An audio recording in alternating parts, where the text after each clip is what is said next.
Hello dear students, आज हम कक्षा जो 9वीं है 9th कक्षा के लिए प्रश्नावली नंबर 1 संख्या पद्धति जो है उसको हम देखेंगे। लेकिन इस प्रश्नावली को स्टार्ट करने से पहले प्यारे बच्चों हम इसका बेसिक तैयार करेंगे। क्या तैयार करेंगे?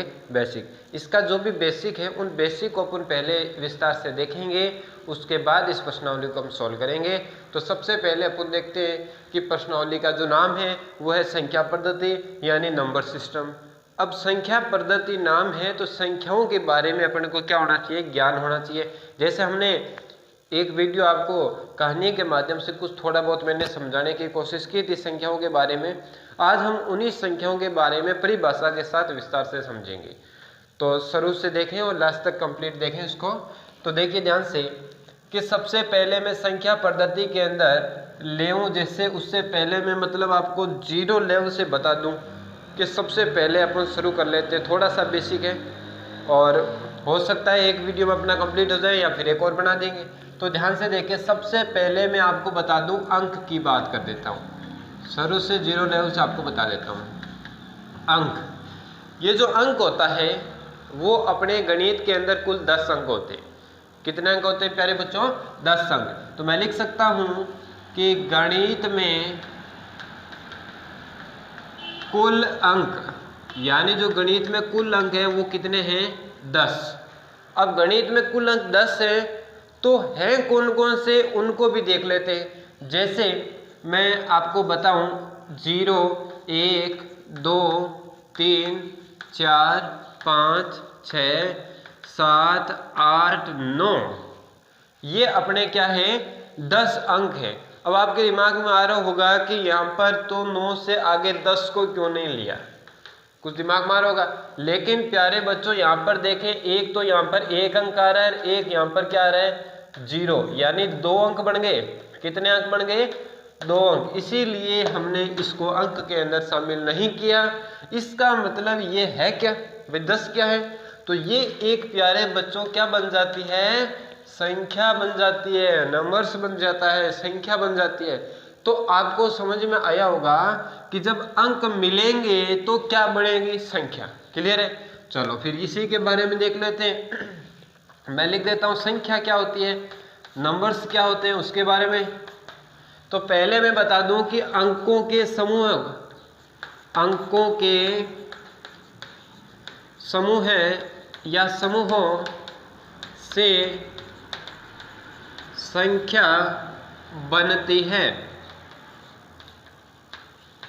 ठीक है, यानी अंकों के समूह से क्या बनती है? संख्या बनती है, उससे ये संख्या कहते हैं। फॉर एग्जाम्पल ध्यान से देखिए, देखो प्यारे बच्चों मैं आपको उस तरीके से बता रहा हूं कि आपके दिमाग में सेट हो जाए और आपको समझ में आ जाए।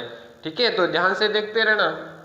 तो अब मैं बात करूं एग्जाम्पल कौन सा है। एग्जाम्पल जैसे प्यारे बच्चों मैंने 10 ही ले लिया, और भी आप कोई भी एग्जाम्पल ले सकते हैं। 200 मैंने 14 ले लिया, मैंने यहाँ पर आपके 2000 ले लिया, ये मैंने क्या ले लिए? एग्जाम्पल ले लिए। अब आप इसको ध्यान से देखें कि सर ये जो 10 है ये संख्या क्यों है? क्योंकि इसमें कितने अंक हैं? 2 अंक हैं। इसमें कितने अंक हैं? 3 अंक हैं। इसमें कितने अंक हैं? 4 अंक है। 1, 2, 3, 4, यानी इसमें 4 अंक, 3 अंक, 2 अंक। इसका मतलब यहाँ पर अंकों का समूह है। अंक मिलके किसका निर्माण करते हैं? संख्या का। आ गया होगा आपको समझ में संख्या के बारे में। अब बात करते हैं अपन नेक्स्ट संख्या के बारे में। ठीक है, तो संख्या के बारे में मैं बात करूं तो प्राकृत संख्या की बात कर लेते हैं। सबसे पहले किसकी बात कर लेते हैं? प्राकृत संख्या। मैं आपको एक बात बता दूं कि मैं आपको एक छोटी सी संख्या रेखा के माध्यम से ही सारा कुछ समझाऊंगा, तो उसके ऊपर आपको ध्यान देना है। देखिए कैसे, ये मैंने कोई संख्या रेखा बनाई, आपको पता है आपने इस तरीके से बनाई है, पहले भी आप देख चुके हैं। 0 के बाद क्या आता है? प्लस के। इधर की तरफ क्या आते हैं? प्लस के। इस तरीके से ये आगे बढ़ते रहते हैं। इधर प्यारे बच्चों किसके होते हैं? माइनस के होते हैं। ठीक है, ये संख्या रेखा है। मैं इसके आधार पर आपको पहले परिभाषा सेट करवा देता हूं कि सबसे पहले अपन बात करें प्राकृत संख्या की, नेचुरल नंबर की बात कर रहे हैं। इसका मतलब प्राकृत संख्या क्या होती है? प्राकृत संख्या आपके गिनती की संख्या को प्राकृत संख्या कहते हैं। पहले परिभाषा देख लेते हैं, क्या कहते हैं? गिनती की संख्या को प्राकृत संख्या कहते हैं। क्या कहते हैं? प्राकृत संख्या कहते हैं। ये हो गई अपनी प्राकृत संख्या। अब ध्यान से देखें कि प्राकृत संख्या जो है वो कहाँ से कहाँ तक स्टार्ट होती है। प्राकृत संख्या प्यारे बच्चों इसको लिखते तो n से, और ये होती आपके 1 से लेके स्टार्ट होती है। यानी गिनती की संख्या जो होती है उसको अपन क्या कहते हैं? प्राकृत संख्या कहते हैं। आगे कहाँ तक चलेगी? अनंत तक चलती रहेगी। यानी यहाँ से यहाँ तक का जो सिस्टम है ना उसको अपन ने क्या कह दिया? प्राकृत संख्या कह दिया। ओके, अब बात करते हैं कि ये प्राकृत संख्या है, आपको याद कैसे रहेगा? मैं अभी सारी संख्या बताऊंगा तो आप कंफ्यूज हो जाओगे, प्राकृत कौन सी है, पूर्णांक कौन सा है, ये कौन सा है। तो उसके लिए आपको छोटा सा तरीका क्या याद रखना है? प्रा मतलब पहले यहाँ पर देखो शब्द प्राकृत के अंदर पा नाम दिखाई दे रहा है आपको, पा दिखाई दे रहा है ना, पा का मतलब याद रख लेना पापा, ठीक है। और पापा हमारे लिए हमेशा कभी भी जीरो नहीं सोचेंगे, हमें ऊपर बढ़ाने के लिए सोचेंगे कि मेरा बच्चा पढ़े, ये करें वो करें, अपने को नीचा नहीं करेंगे, यानी जीरो कभी नहीं बनने देंगे। इसका मतलब इसमें जीरो नहीं आएगा, जीरो नहीं आएगा इसका मतलब 1 से अनंत तक की जो संख्या है उसे क्या कहते हैं? प्राकृत संख्या कहते हैं। ये आप अपने दिमाग में सेट रखना, कभी भूल जाए तो याद कर लेना उस चीज़ को पापा को। अब बात करते हैं नेक्स्ट कि यहाँ पर जो प्राकृत संख्या है, प्राकृत संख्या को इंग्लिश में क्या कहते हैं? नेचुरल नंबर, ये भी आप याद रख लेना। अब बात करते हैं कि इसे n से प्रदर्शित किया जाता है। किससे प्रदर्शित किया जाता है? n से प्रदर्शित किया जाता है। चलो ठीक है। अब एक चीज और देखें इसके अंदर कि इसको n से प्रदर्शित कर लिया। अब यहाँ पर आपको ध्यान में ये देना है कि इसमें सर जीरो नहीं आया। अब मैं यदि इसमें जीरो शामिल कर दूं तो ये क्या बन जाएगा भाई? ये क्या बन जाएगा? तो देखें ध्यान से। नेक्स्ट आपकी जो संख्या है उसका नाम है पूर्ण संख्या, होल नंबर। क्या नाम है? पूर्ण संख्या। आप लिखते रहेंगे कॉपी के अंदर साथ साथ। पूर्ण संख्या जो है यानी प्राकृत संख्या में, प्राकृत संख्या में शून्य यानी जीरो को शामिल करने पर पूर्ण संख्या बनती है। ओके, यानी जो प्राकृत संख्या है उसके अंदर मैंने जीरो और शामिल कर दूं। कैसे? ये देखें ध्यान से भाई, पहले अपनी कहां से कहां तक थी? 1 से लेकर अनंत थी, तो 1 से अनंत तक तो यहीं पर है, इधर भी है, लेकिन इसके अंदर जीरो को शामिल कर लिया। जीरो को शामिल करते ही ये क्या बन गई? पूर्ण संख्या बन गई। यह हमने पूर्ण संख्या की डेफिनेशन देख ली। अब बात करते हैं नेक्स्ट कौन सी संख्या है उसके बारे में देखते हैं। जैसे हम देख लेते हैं पहले पूर्णांक के बारे में, तो साथ साथ आपको नोट कर लेना है अपने कॉपी के अंदर, साफ सुथरा काम। हम आगे की प्रश्नावली भी सॉल्व करेंगे, इसके बेसिक्स कंप्लीट होने के बाद हम इसके क्वेश्चन सॉल्व करेंगे, बेहतरीन तरीके से सॉल्व करेंगे। तो पूरा ध्यान से देखते रहें, समझते रहें। और आपको ग्रुप में वीडियो जो है वो अवेलेबल करा दिया जाएगा स्कूल ग्रुप के अंदर, तो ध्यान से देखिए। अब मैं यहाँ पर बात कर रहे हैं पूर्णांक की। पूर्णांक संख्या भी बोल सकते हैं या पूर्णांक बोल सकते हैं, इंटीजर नंबर बोल देते हैं, पूर्णांक संख्या। चलो, पूर्णांक संख्या क्या होती है? जब मैंने इसको प्लस से धनात्मक की ओर और इधर ऋणात्मक की ओर अनंत, साथ में जीरो, ये सारा जो होता है वो आपका क्या कहलाता है? पूर्णांक कहलाता है। तो अपन इसको कैसे लिख सकते हैं कि धनात्मक यानी 1 से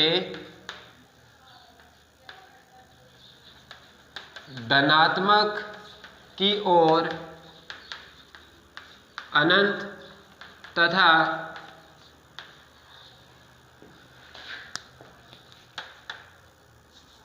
-1 से -अनंत तक एवं 0 0 को क्या कहते हैं अपन? पूर्णांक संख्या कहते हैं।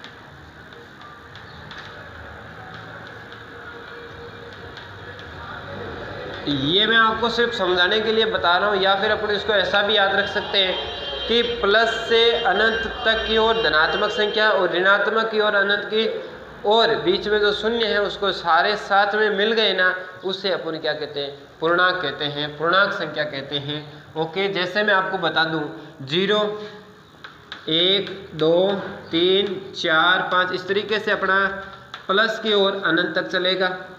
ऐसा ही इधर अपने किस में चलेगा? माइनस में चलेगा। ऐसे चलता रहेगा माइनस अनंत की ओर। ये हमने क्या ले लिया? पूर्णांक संख्या के बारे में ले लिया। चलो ठीक है, अब क्या करें? अब आपके दिमाग में आ रहा होगा एक दो संख्या और है, जैसे परिमेय संख्या। परिमेय संख्या के बारे में देखें। चलो देखिए, मैं हेडिंग जो है अपनी अब लगा लेते हैं परिमेय संख्या। परिमेय संख्या, कोई भी चीज़ समझ में नहीं आए तो मुझे कमेंट करके बता सकते हैं, तो मैं आप उसका सॉल्यूशन मिल जाएगा आपको। तो देखिए ध्यान से, परिमेय संख्या यानी वह संख्या जिसे P/Q के रूप में लिखा जाता है,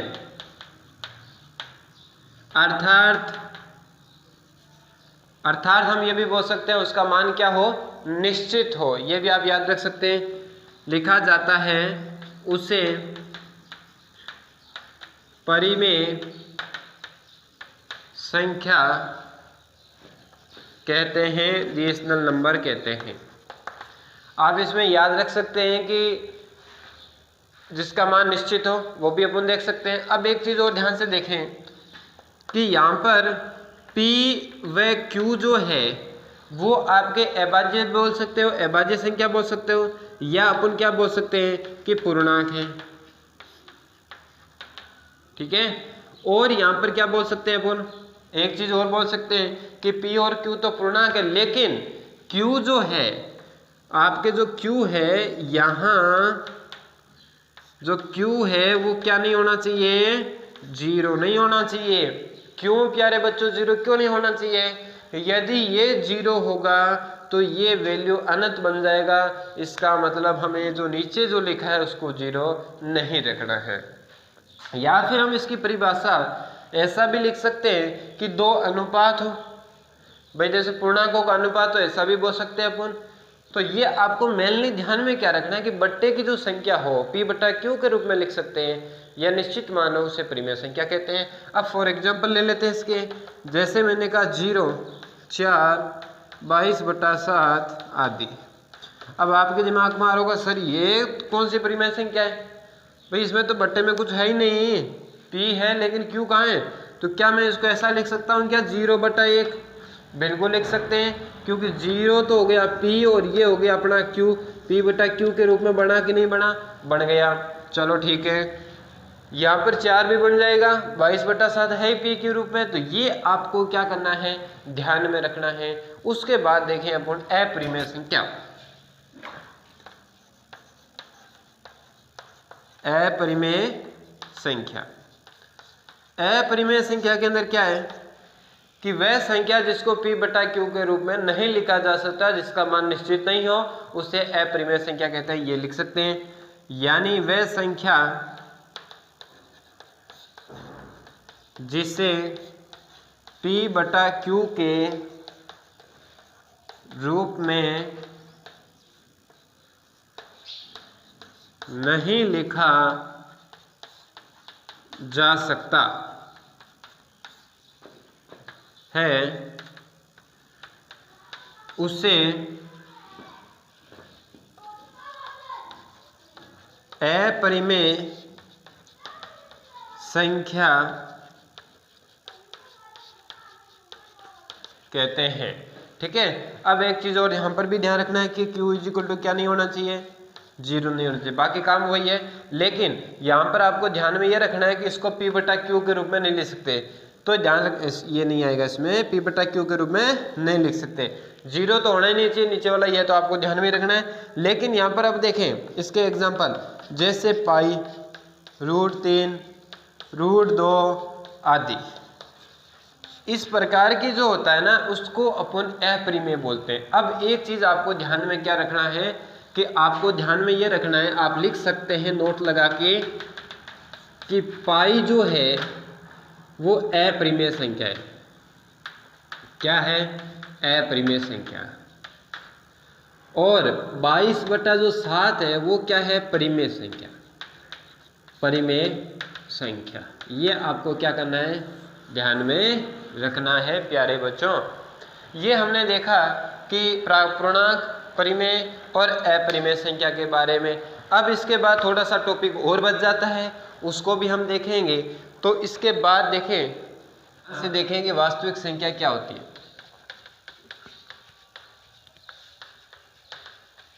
वास्तविक जो संख्या है वो आपके 10वीं क्लास में इसकी प्रश्नावली भी मिलेगी आपको।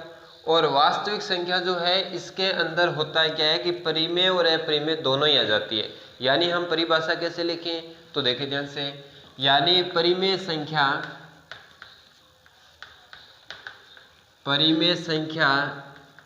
एवं अपरिमेय संख्या के संग्रह को वास्तविक संख्या कहते हैं।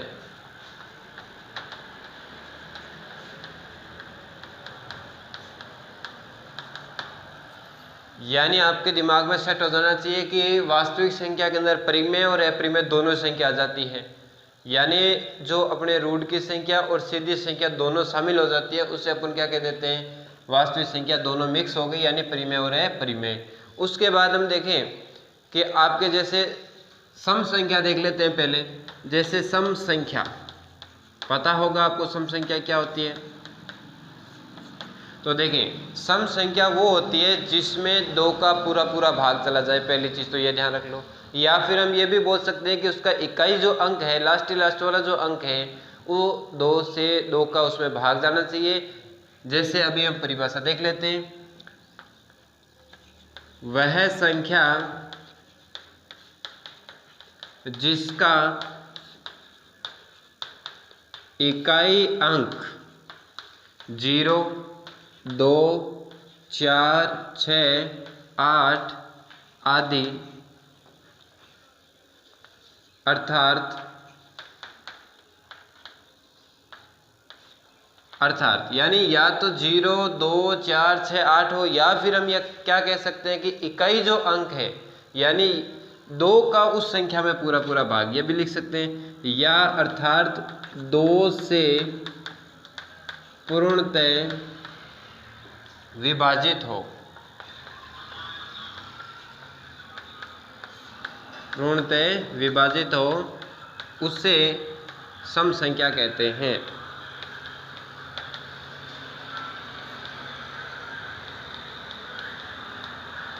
दोबारा देखें ध्यान से कि ऐसी संख्या जिसका इकाई अंक 0, 2, 4, 6, 8 या 2 से पूर्णतः विभाजित हो, यानी 2 का पूरा पूरा भाग जाए, इस प्रकार की संख्या को हम सम संख्या कहते हैं। फॉर एग्जाम्पल है इसके, जैसे मैंने ले लिया 2 या मैंने 20 ले लिया, या आपने ले लिया जैसे 424 ले लिया, या फिर हमने 3000 ले लिया। ये जो इस प्रकार की संख्या है उनमें कैसे पता चलता है कि ये सम है, तो ध्यान से देखेंगे। लास्ट वाला अंक देख लो पहली चीज़ तो, या फिर उस संख्या में पूरा पूरा 2 का भाग जाना चाहिए, ये चेक कर लो। अपने सिर्फ लास्ट वाला ही देखना है कि 0, हाँ 0 में 2 का भाग जाता है, या फिर अपन बोल सकते हैं ये वाले अंक है इसका मतलब सम संख्या है, इसमें 4 है इसका मतलब सम संख्या है, इसमें 0 है इसका मतलब सम संख्या है, ये अपने को ध्यान रखना है। उसके बाद हम दूसरा पार्ट इसी का देख लेते हैं, विषम संख्या। विषम संख्या। अब विषम संख्या क्या होती है? जस्ट इसका उल्टा है, सम संख्या का जस्ट उल्टा है, वो कौन है? विषम संख्या। तो विषम संख्या के बारे में देखें प्यारे बच्चों कि वह संख्या जिसे या वह संख्या जिसका इकाई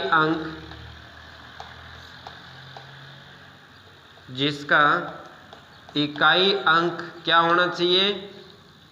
जैसे 1, 3, 5, 7, 9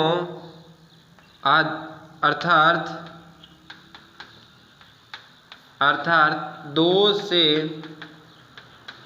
पूर्णतः विभाजित न हो।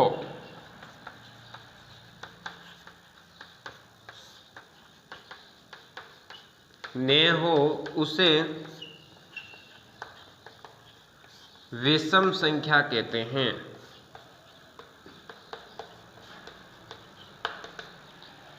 ठीक है, अब देखें इसके एग्जाम्पल। जैसे मैंने ले लिया कि 43 में इकाई अंक क्या है? 3, और 3 हमारा इसमें भी आ रहा है, या फिर अपन ये भी देख सकते हैं कि 3 में 2 का भाग नहीं जा रहा है, इसका मतलब ये क्या है? विषम संख्या है। या फिर अपन ये भी ले सकते हैं, इकाई अंक क्या है? 1 विषम। कैसे पता चला कि ये 2 का भाग इसमें नहीं जा रहा है, या फिर इनमें से ये अंक आ रहा है? तो ये अपन कह सकते हैं, लास्ट वाले अंक को देखना है। ये अपन ने इसके एग्जाम्पल ले लिए। ये अपनी हो गई वास्तविक संख्या, सम संख्या और विषम संख्या। अब हम 1-2 संख्या और है, उसके बारे में देख लेते हैं। उसके बाद हम अपनी प्रश्नावली अगले वीडियो में सोल्व कर लेंगे कंप्लीट। इसका बेसिक इसमें कर लेते हैं पूरा। ध्यान से देखते रहना, समझ में आ जाएगा। कोई भी दिक्कत हो तो कमेंट करके आप बता सकते हैं।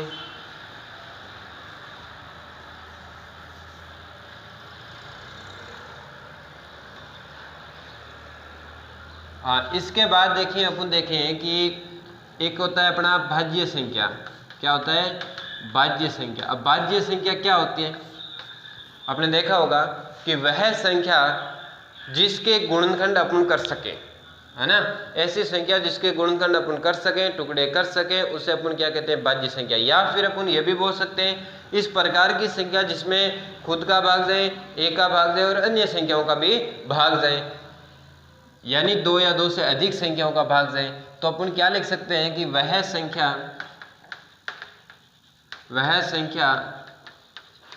जिसके गुणनखंड किए जा सकते हैं, गुणनखंड किए जा सकते हैं, अर्थात स्वयं व अन्य संख्या या अन्य संख्या बोल सकते हैं, अन्य संख्या से भाज्य हो, उसे भाज्य संख्या कहते हैं। अब देखें ध्यान से कैसे। भाई यहाँ लिखा है कि गुणनखंड कर सकते हैं, गुणनखंड से ही इस परिभाषा का पूरा क्लियर हो रहा है। यहाँ पर ये लाइन भी आप ध्यान में रख सकते हैं, अर्थात कि स्वयं का भाग जाए, अन्य संख्या का भाग जाए, एक का तो जाएगा, ये भी आपको ध्यान में रखना है। तो उससे अपन क्या कहते हैं? भाज्य संख्या। अब जैसे इसके एग्जाम्पल देखें तो देखें ध्यान से। जैसे मैंने लिखा कि 4, अब ये जो 4 है, इस 4 में किस किस का भाग जा रहा है ये चेक करना है आपको। इस 4 के अंदर आपके भाग जा रहा है, स्वयं का जा रहा है कि नहीं जा रहा है? बिल्कुल जा रहा है, एक का तो जाएगा। उसके बाद देखो और किसका भाग जा रहा है? 2 का भाग जा रहा है, यानी यहाँ पर खुद का जा रहा है और दूसरे का भी भाग जा रहा है। इसका मतलब ये कौन सी संख्या है? भाज्य संख्या। या फिर अपन ये भी देख सकते हैं कि जैसे 4 है तो 4 के गुणनखंड क्या होते हैं? 2 × 2, यानी गुणनखंड कर सकते हैं। इसका मतलब ये क्या है? भाज्य संख्या है। फॉर एग्जाम्पल एक और ले लेते हैं अपन। जैसे मान लो मैंने 14 ले लिया। अब ये 14 जो है, इस 14 में किस किस का भाग जा रहा है?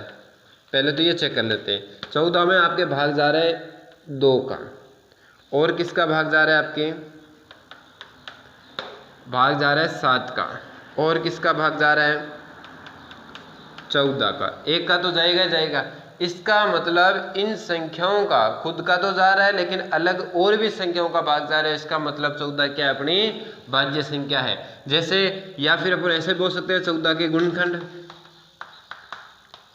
गुणनखंड आपको आते होंगे कैसे निकालते हैं, इस तरीके से अपन निकालते हैं। 14 के गुणनखंड निकालेंगे, 2 का भाग 7 और फिर 7 का भाग देंगे तो 1, यानी इसके गुणनखंड आगे 2 × 7 गुणनखंड कर सकते हैं। इसका मतलब ये एक भाज्य संख्या है। अब जस्ट इसका उल्टा जो होता है वो आपकी क्या होती है, अभाज्य संख्या होती है। उसी को भी अपन देख लेते हैं। तो देखें ध्यान से, अभाज्य संख्या किसकी बात कर रहे हैं, अभाज्य संख्या की। यानी वह संख्या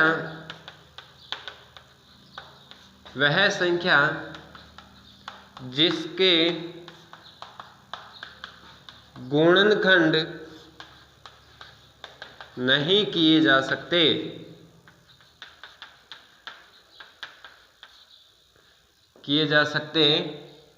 अर्थात केवल स्वयं या एक से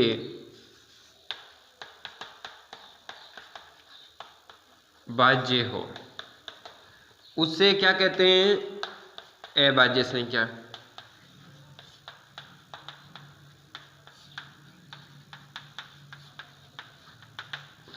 ठीक है, तो अब ध्यान से देखें, यहाँ पर हमने लिखा कि ऐसी संख्या जिसके गुणनखंड अपन नहीं कर सकते, या फिर अपन ये भी बोल सकते हैं कि केवल खुद का भाग जाए, स्वयं का भाग जाए, और एक से एक का तो जाएगा। तो अब ध्यान से देखें इसके एग्जाम्पल। जैसे मैंने लिखा 2 सबसे छोटी अभाज्य संख्या है। तो 2 जो है, 2 के अंदर आपके किस किस का भाग जा रहा है बताओ। देखें, एक तो आपके एक तो जाएगा ही जाएगा, और किसका जा रहा है, खुद का ही जा रहा है, और कोई संख्या नहीं है जिसका इसमें भाग जाए। इसीलिए ये क्या है, एक अभाज्य संख्या है। फिर दूसरा एग्जाम्पल लेके, जैसे 17 जो है, 17 में एक का और किसका जाएगा, 17 का ही जाएगा। यानी खुद का ही भाग जा रहा है और एक का तो जाएगा, यानी खुद का भाग। या फिर अपन ये भी बोल सकते हैं किसके गुणनखंड नहीं हो सकते। क्या आप 2 को और छोटा कर सकते हैं, नहीं कर सकते। 2 में 2 का ही भाग जाएगा और एक आ जाएगा, यानी गुणनखंड भी 2 ही आ रहा है। 17 को क्या आप और कर सकते हैं, इसको छोटा नहीं कर सकते। जैसे 17 को 17 के पहाड़े में ही आता है, यानी फिर 17 आ गया। इसका मतलब इस प्रकार की संख्या होती है, वो प्यारे बच्चों कौन सी होती है, अभाज्य संख्या होती है। चलो उसके बाद हम बात करें सह अभाज्य संख्या की। किसकी बात करें, सह अभाज्य संख्या की।